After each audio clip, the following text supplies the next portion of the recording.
California versus Acevedo by Christopher Haley, which is me. So the main question of this case, according to Always, main question of the case in this instance is, under the Fourth Amendment, may police conduct a warrantless search of a container within an automobile if they have probable cause to believe that the container holds evidence? So the case, this is just a general overview of the case has. The case went on for a couple of years. So at the beginning, California officers saw Charles Acevedo, the defendant, enter a known apartment to have marijuana in it, and then he left shortly after entering the apartment with a paper bag and put it in his trunk. Police then pulled him over and searched his vehicle and found the marijuana in the trunk.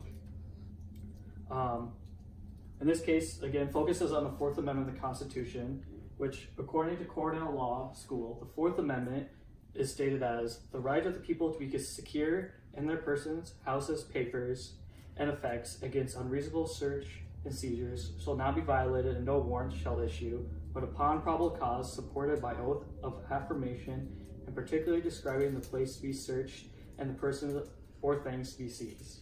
So in this case, the main thing is that when he left the house, the police just pulled him over and searched his vehicle without knowing that there was drugs in the paper bag or not.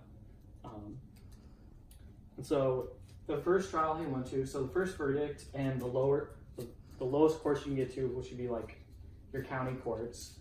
So the first trial, he had made a motion to suppress the marijuana as evidence because police didn't have a search warrant for it when they went into his vehicle, because they went into the trunk, which wasn't an area when he got pulled over that he'd be able to just go into.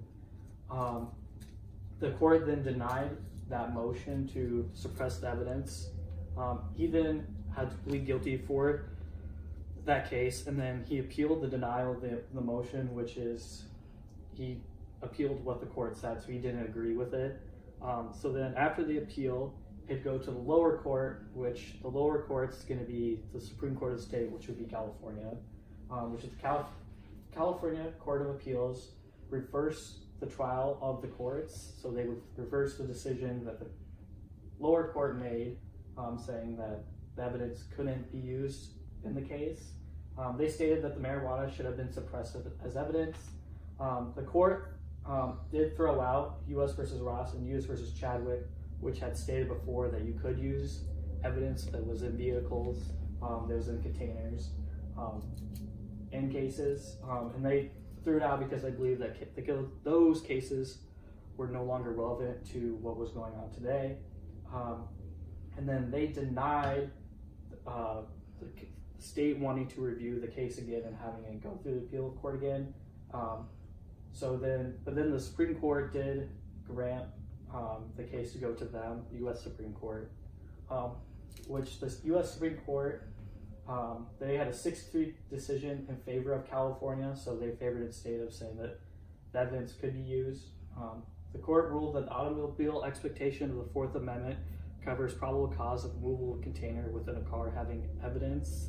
And then the court did make one more rule to help with this decision-making process when it does go to other courts or there's more cases that come up with it, saying the police may search an automobile and the containers within it where they have probable cause to believe contraband or evidence is contained. And this is according to Justia.org, which is a website that mainly focuses on court cases. And that's the end of my presentation.